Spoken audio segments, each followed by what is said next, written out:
তোমরা সবাই কেমন আছো? আশা করি সবাই ভালো আছো। তো তোমরা অনস্ক্রিন দেখতে পাচ্ছ মহাকর্ষ অধ্যায় 10। তো আজকে আমরা এই অধ্যায়টি আলোচনা করব।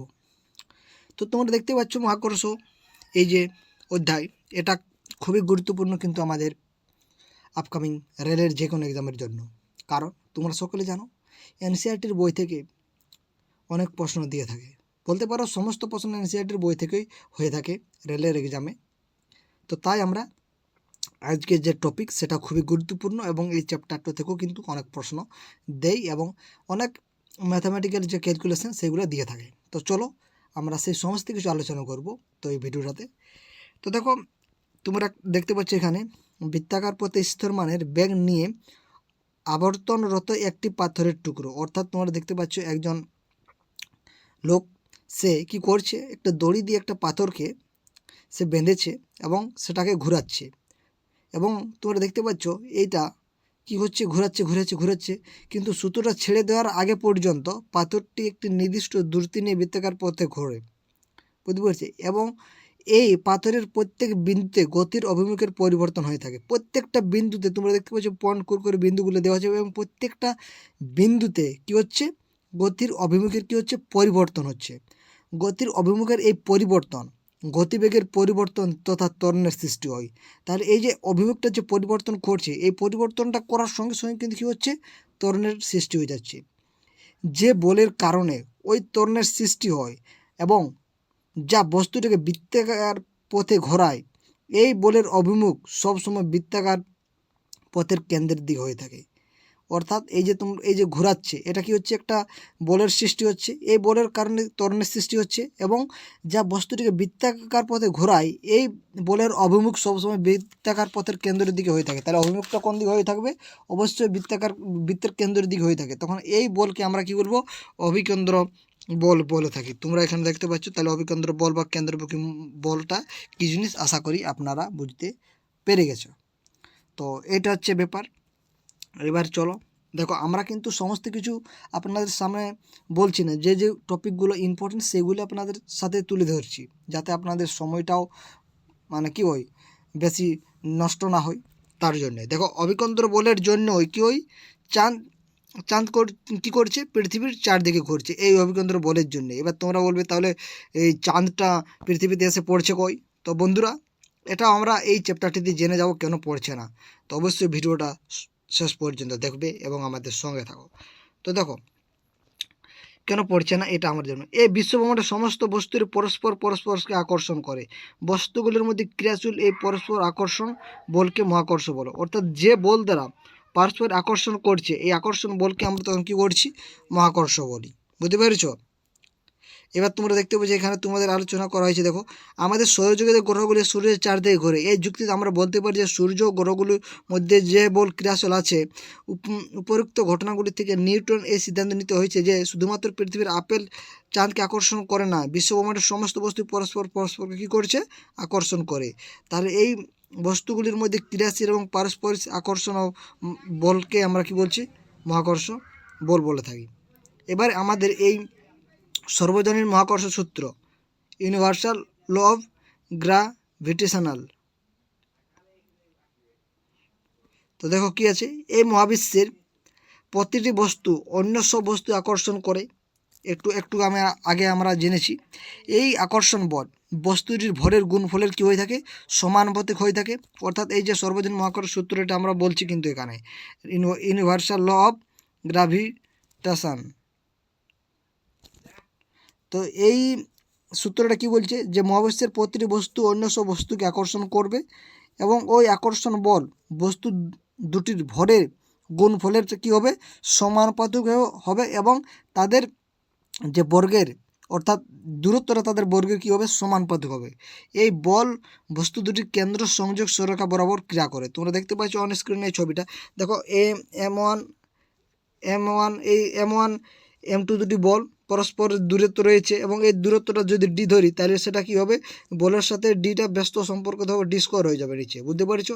এবং এখানে জি, এখানে যে কনস্ট্যান্ট, এখানে তো এরকম মান বেরাবে। অর্থাৎ যদি আপনাদেরকে আমরা যদি বলি যে এফ সমান কী হবে, এই যে এমন এমন এমন যে দুটো বল আছে তা আকর্ষণ যে করে, এই আকর্ষণ বল বস্তুটি ভরের কি হচ্ছে গুণফলের সমানুপাতিক। তাহলে ভরটা যদি M1 আর M2 ধরি তাহলে এটা সমানুপাতিক হবে। এবং কি বলছে দূরত্বটা কি হচ্ছে বর্গের ব্যস্তানুপাতিক হবে। তাহলে F সমান দূরত্বটা কি 1/d² হবে। d² কেন? কারণ আমরা দূরত্বকে d ধরে নিচ্ছি, তাই এটা এবার যদি আমরা এটাকে একসাথে লেখার চেষ্টা করি তাহলে আমাদের কি হবে, তাহলে আমাদের যেটা পাবো আমরা F সমান কি পাবো M1 M2/d²। এবার এটাকে আমরা তোলার জন্য আমরা একটা কনস্ট্যান্ট দিয়ে গুণ করব, সেটা হচ্ছে g। তো g দিয়ে যখন গুণ করে দেবো তখনই আমাদের কি হয়ে যাবে এখানে, যে এই যে g যে গুণ করছি সেটা হবে গ্র্যাভিটেশনাল ধ্রুবক বা মহাকর্ষীয় ধ্রুবক যাকে আমরা বলে থাকি। তো এই হচ্ছে ব্যাপার, তোমরা দেখতে পাচ্ছ। এবার এই যে g তোমরা দেখতে পাচ্ছ এখানে g এর সমানুপাতিক ধ্রুবক একে সার্বজনীন মহাকর্ষ ধ্রুবকও বলে থাকে। তাহলে এই g হচ্ছে সমানুপাতিক ধ্রুবক এবং একে সর্বজনীন মহাকর্ষ ধ্রুবকও বলে থাকে। তাহলে এই যে g এটা হচ্ছে সমানুপাতিক ধ্রুবক, ভালো করে মনে রাখবে এটা, এবং একে সর্বজনীন মহাকর্ষ ধ্রুবকও বলা হয়ে থাকে। এবার জি এর মানটা সেমভাবে এখান থেকে আমরা পেয়ে যাব জি সমান F_d² বা M1 M2, এখানে বড় হাতের M এবং ছোটো হাতের M নিয়েছে তার জন্য এটা এরকম হয়েছে। তো এই হচ্ছে ব্যাপার। এবার দেখো নিউটন নিয়ে অনেক কিছু এখানে বলে দেওয়া আছে, এগুলো বেশি ইম্পর্টেন্ট নয়, তো এগুলো আমরা আর বেশি কিছু বলছি না। আমরা এখানে দেখব নিউটন কীভাবে ব্যস্তবর্গের সূত্রটি অনুমান করেছিলেন। তো দেখো, তো এই কেপলারের সূত্র নামে কিন্তু সূত্রটা পরিচিত। তোমরা দেখতে পাচ্ছ গ্রহাদির গতির সম্পর্কে সর্বদা একটি কৌতূহল কাজ করে। ষোড়শ শতাব্দীর অনেক জ্যোতির্বিদ্যা গ্রহাদির গতির সম্পর্কে অনেক তথ্য আহরণ করেছিলেন। এই তথ্যগুলিকে ভিত্তি করে জোহানেস কেপলার তিনটি সূত্র প্রতিষ্ঠা করেছিলেন। এই সূত্রগুলির মধ্যে গ্রহগুলির গতিকে ব্যাখ্যা করা যায়, এগুলিকে কেপলারের সূত্র বলা হয়ে থাকে। এবার কেপলারের সূত্রগুলো দেখো কী কী আছে। প্রথম সূত্রটা কী ছিল, প্রতিটি গ্রহ, ভালো করে শুনবে, প্রতিটি গ্রহ কী বলছে সূর্যের চারদিকে উপবৃত্তাকার পথে আবর্তন করে। তাহলে প্রত্যেকটি গ্রহ কী হচ্ছে সূর্যের চারদিকে ঘুরবে এবং সেটা উপবৃত্তাকার পথে ঘুরবে, এবং সূর্য এই উপবৃত্তাকার পথের যে কোনো একটি ফোকাস অবস্থান করবে। তাহলে সূর্য এই উপবৃত্তাকার পথে যে কোনো একটি ফোকাসে অবস্থান করবে। তো এই হচ্ছে ব্যাপার। আর কি বলছে, আর বলছে গ্রহ এবং সূর্যের মধ্যে, এই যে গ্রহ এবং সূর্য রয়েছে, এই গ্রহ এবং সূর্যের মধ্যে সংযোগকারী সরলরেখা সমান সময়ে সমান ক্ষেত্রফলের অঞ্চল অতিক্রম করে। তাহলে কি হচ্ছে, গ্রহ এবং সূর্যের মধ্যে সংযোগকারী সরলরেখা সমান সময়ে সমান ক্ষেত্রফলের অঞ্চল অতিক্রম করবে। তাহলে সমান সময়ে সমান ক্ষেত্রফলের অঞ্চলটা অতিক্রম করবে। এবার 3 নম্বর সূত্র কি বলছে, গ্রহ এবং সূর্যের মধ্যে গড় দূরত্ব যদি r হয় সেটা ত্রিঘাত হবে গ্রহের পর্যায়কালের টি বর্গের সঙ্গে সমানুপাতিক হবে। তোমরা দেখতে পাচ্ছ r3/t², এটা সমান কী হবে, ধ্রুবক হবে। তো এই হচ্ছে সূত্রকার কেপলারের সূত্র। তো এবং পর্যায়কালকে তোমরা যদি টি ধরি তাহলে ভি সমান, অর্থাৎ বেগ সমান আমরা পেয়ে যাবো, দেখতে পাচ্ছ 2πr/t। তো এই হচ্ছে ব্যাপার। এবং এই যে টপিক এবার আপনাদেরকে বলবো, এবং এখান থেকে মানে প্রিভিয়াস ইয়ারের অনেক প্রশ্ন দিয়েছে। তো দেখো এই যে জি, যাকে আমরা সর্বজনীন ধ্রুবক বলছি, মহাকর্ষীয় ধ্রুবক বলছি, এর একক হচ্ছে newton metre square per KG square. এটা হচ্ছে জি এর এসআই একক। এবার এই যে হেনরি কোভান্ডিস এই সুবধি তুলাযন্ত্রের সাহায্যে জি এর মান নির্ণয় করেছিলেন। তাহলে তোমাদের প্রশ্ন আসতে পারে জি এর মানটা কে নির্ণয় করেছিল, তো হেনরি কোভান্ডিস। তো এই জি এর মানটা কত হচ্ছে গ্রহণযোগ্য মানটা তোমরা দেখতে পাচ্ছ on screen, 6.673 × 10⁻11 newton metre square per KG square. এটা হচ্ছে কার, জি এর এসআই একক, বা এটা হচ্ছে জি এর মান। তো এইগুলো আপনাদেরকে মনে রাখতে হবে, এবং এইগুলোর থেকেই কিন্তু আপনাদেরকে প্রশ্ন দেবে, এটা আমরা সকলে জানি এবং এটা দিয়েছে। এবার দেখো, ক্ষুদ্র ও বৃহৎ পার্থিব বা মহাজাগতিক সব বস্তুর ক্ষেত্রে এই সূত্র প্রযোজ্য। তাই এই সূত্র সর্বজনীন, এইসব ক্ষেত্রে এই সূত্রটা কাজে লাগে। এবার দেখো, দুটি বস্তুর মধ্যে ক্রিয়াশীল যদি বল F হয় তাহলে দূরত্বের বর্গের সঙ্গে ব্যস্তানুপাতিক, এটা আমরা জেনেছি সূত্রটা থেকে। তাহলে উদাহরণস্বরূপ যদি সূর্যের দূরত্ব ডিকে 6 গুণ ধরা হয় তাহলে ক্রিয়াশীলটা বল কত হবে, 1/6² মানে কি 36।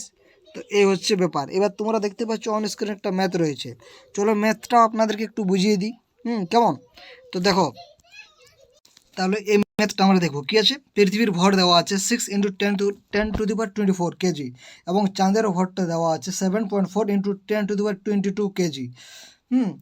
যদি পৃথিবী এবং চাঁদের মধ্যে দূরত্বটা দেওয়া আছে, তবে পৃথিবী চাঁদের উপর কি পরিমাণ বল প্রয়োগ করে তা গণনা করো। ধরে না জি এর মানটা আমরা জানি, 6.7 × 10⁻11 newton metre square per KG square. তাহলে চলো আমরা একে অঙ্কটা করার চেষ্টা করছি। দেখো কী কীগুলো দেওয়া আছে। দেখো দুটো ভর দেওয়া আছে M1 এবং M2, যাকে আমরা ছোটো হাতের এম দিয়েছি। তাহলে বড়োটাকে আমরা এম পৃথিবীর ভর ধরে নিচ্ছি এবং ছোটোটাকে আমরা ছোটো হাতের এম দিয়ে চাঁদের ভর ধরে নিচ্ছি। তাহলে এই দুটো দেওয়া আছে এবং পৃথিবীর চাঁদের মধ্যে দূরত্বটা অর্থাৎ ডিটা তোমরা দেখতে পাচ্ছ এখানে 3.84 তোমাদের কোয়েশ্চেনে দেওয়া ছিল, এটা কেমিতে দেওয়া ছিল, সেটাকে আমরা মিটারে কনভার্ট করে নিচ্ছি। তো দেখো আমরা 1000 দিয়ে তখন গুণ করে দিচ্ছি, তাহলে তো মিটার হয়ে যাবে। তো মিটার হয়ে গেছে। তাহলে এবার জি এর মানটাও দেওয়া আছে আপনাদের। এবার তাহলে কি আমাদের বলেছে যে তবে পৃথিবী চাঁদের উপর কি পরিমাণ বল প্রয়োগ করে। তো এবার আমরা কি বস করাবো, বল অর্থাৎ এফ এর মান আমরা পাবো। তো আমরা সূত্রটা জানি, জি এফ সমান জি ইন্টু এম ইন্টু এম, অর্থাৎ বড় এম ইন্টু ছোটো এম বা ডি স্কোয়ার। এবার মানগুলো আমরা বসিয়ে দেবো, এখান থেকে আমরা এফের মানটা পেয়ে যাব। তো এই হচ্ছে ব্যাপার, এইভাবে অঙ্কগুলো করা যায়। এবার দেখো সর্বজনীন মহাকর্ষ সূত্রের কিছু গুরুত্ব আছে, সেই গুরুত্বগুলো দেখো। যে বল আমাদেরকে পৃথিবীর সঙ্গে আটকে রাখে, পৃথিবীর চারদিকে চাঁদের ঘূর্ণন গতি, সূর্যের চারিপাশে গ্রহগুলির গতি এবং চাঁদ ও সূর্যের জন্য জোয়ার উৎপত্তি, এগুলো সবই হচ্ছে গুরুত্ব সর্বজনীন মহাকর্ষ সূত্রের। তো এই হচ্ছে ব্যাপার। আর আমরা এখান থেকে সেরকম কিছু আমরা পাচ্ছি না, তা এগুলো আমরা স্কিপ করে দিচ্ছি। যেগুলো ইম্পর্টেন্ট সেগুলো আপনাদেরকে বলে দিচ্ছি। এবার দেখো এখানে আমরা কিছুটা জানবো। দেখো কোনো বস্তু যখন পৃথিবীর দিকে পড়ে তখন তাতে একটি ত্বরণ হয়। এটা আপনারা প্রথমে জেনে গেছি যে একটা সূত্র যখন ঘোরাচ্ছে তখন ত্বরণ সৃষ্টি হচ্ছে। তো পৃথিবীর অবিকর্ষজ বলে এই ত্বরণের জন্য দায়ী হয়ে থাকে। তাহলে পৃথিবীর যে অবিকর্ষজ বল এই ত্বরণের জন্য দায়ী হয়ে থাকে। সুতরাং ত্বরণকে আমরা অবিকর্ষজ ত্বরণও বলে। তাহলে এই যে ত্বরণকে আমরা কি বলবো, অবিকর্ষজ ত্বরণও বলে থাকি। তাহলে এই ত্বরণকে আমরা জি দিয়ে প্রকাশ করব। এবার দেখো ত্বরণ আমরা এ দিয়ে প্রকাশ করতেছিলাম এর আগে। এবার আমরা দেখো ত্বরণটা এবার ত্বরণ বলছি না, আমরা ত্বরণের সাথে একটা শব্দ যোগ করছি, সেটা হচ্ছে অবিকর্ষজ ত্বরণ। তাহলে অবিকর্ষজ ত্বরণকে আমরা জি দিয়ে ডিনোট করছি এবং এটাকে আমরা জি দিয়ে প্রকাশ করছি। এবং এই যে জি দিয়ে যেহেতু প্রকাশ করেছি, তাহলে আমরা যে প্রথমে জানি যে ত্বরণ, অর্থাৎ প্রথমে তরলটা এ দিয়ে প্রকাশ করতেছিলাম তখন তার এককটা কী ছিল, মিটার পার সেকেন্ড স্কোয়ার ছিল। এখন কিন্তু তার এই এককটা সেমেই থাকবে, অর্থাৎ মিটার পার সেকেন্ড স্কোয়ারেই হবে। তো এটা ছিল এখানে বোঝাবার জিনিস, আর কিছু নয়। তো আমরা জানি এফ সমান এম জি, সূত্রটা অবিকর্ষজ বল, এফ এর মান হবে তো বস্তুর ভর ইন্টু অবিকর্ষজ ত্বরণ। এবারে এখান থেকে আমরা এই কার মান পাবো, আমরা অবিকর্ষজ ত্বরণের মান আমরা পেয়ে যাব। এইটা তোমরা দেখতে পাচ্ছ এখানে কী করা হয়েছে, এম জি সমান এম জিটা কি এফ সমান এম জি আমরা জানি। তাহলে এম জি এখানে আমরা বসিয়ে দিচ্ছি, তাহলে তো হয়ে যাচ্ছে। এবার এম এখানে কাটে যাবে, এখানে কি পড়ে দেবে, ছোটো হাতের জি সমান বড়ো হাতের G into M by D square. এটা কী করবো, আমরা অবিকর্ষজ ত্বরণের আমরা মানটা পেয়ে যাবো, বা অবিকর্ষজ ত্বরণ বের করতে যদি বলে তখন আমরা এই সূত্রটা বসাবো। তারপরে দেখো পৃথিবীটা কী হচ্ছে, যথার্থ গোলাকার নয়। যেহেতু পৃথিবীর ব্যাসার্ধ মেরু থেকে নিরক্ষীয় অঞ্চলের দিকে ক্রমাগত বৃদ্ধি পায়, তাই অবিকর্ষিত ত্বরণের জিয়ের মান নিরক্ষীয় অঞ্চলের তুলনায় মেরুতে বেশি হয়। অর্থাৎ পৃথিবীতে আমরা সম্পূর্ণ যে গোলাকার সেটা বলতে পারি না, যেহেতু পৃথিবীর যে ব্যাসার্ধটা মেরু থেকে নিরক্ষীয় অঞ্চলের দিকে ক্রমশ বৃদ্ধি পায়। তোমরা যদি পৃথিবীকে একটা ছবি এঁকে নাও না, ধরো এই যে ছবি একটা আঁকে নিলাম, এটা তার নিরক্ষরেখা বলতে পারো, এটাও উপরের দিকে, এবার উত্তর মেরু দক্ষিণ মেরু বলতে পারো। তো এই যে পৃথিবীর ব্যাসার্ধ মেরু থেকে কী হচ্ছে, যখন নিরক্ষরেখায় সেই দিকে ক্রমাগত কী হচ্ছে, বৃদ্ধি পাচ্ছে। যখন মেরু থেকে আমরা আসছি এদিকে তখন কী হচ্ছে, আমাদের যে এই আপনার ব্যাসার্ধটা সেটা বৃদ্ধি পাচ্ছে। তাহলে এই অবিকর্ষজ ত্বরণের জিয়ের মানটা নিরক্ষ অঞ্চলের তুলনায় কী হচ্ছে, মেরু অঞ্চলে বেশি হচ্ছে। তোমাদের এখান থেকে প্রশ্ন দিয়েছিল এবং তাই আপনাদেরকে এই টপিকটা বলে দিচ্ছি। তোমাদের প্রশ্ন আসবে যে জিয়ের মানটা মেরু অঞ্চলে বেশি থাকে নাকি নিরক্ষ অঞ্চলে বেশি থাকে। তো আপনারা কি বলবেন, অবশ্যই তখন যেটা সঠিক উত্তর বলবেন সেটা কি বলবে, যে অর্থাৎ মেরু অঞ্চলে কী হয়, তার জিয়ের মানটা বৃদ্ধি পায় নিরক্ষ অঞ্চলের দিক ক্রমাগত বৃদ্ধি পায়, তাই অপরিকর্ষিত ত্বরণের মানটা কী হচ্ছে, নিরক্ষীয় অঞ্চলের তুলনায় মেরু অঞ্চলে বৃদ্ধি পায়। অর্থাৎ মেরু অঞ্চলে জি এর মানটা কী হচ্ছে, কথা যদি বলতে চাও তাহলে বেশি হবে নিরক্ষীয় অঞ্চলের তুলনায়। ধরো যদি নিরক্ষীয় অঞ্চলের যদি আমরা জি এর মান দেখি, যদি 5 হয় তাহলে সেদিকে এই মেরু অঞ্চল কী হবে, 5-এর থেকে বেশি হবে। এই অধিকাংশ গণনায় পৃথিবী পৃষ্ঠে বা পৃথিবীর সন্নিকটে জি এর মান মোটামুটি ধ্রুবক ধরা যায়। তাই জি এর মানটাকে আমরা মোটামুটি একটা কনস্ট্যান্ট ধরে আমরা কাজ করে থাকি, যা 9 পয়েন্ট কত বটে সেটা আমরা জানবো, এখানেই জেনে যাব, চিন্তার কোনো কারণ নেই। তোমরা ভিডিওটা দেখো, জাস্ট কোথায় রয়েছে এইখানে দেখো। এবার জি এর মানের গণনা আমরা কেমন করে পাবো দেখো।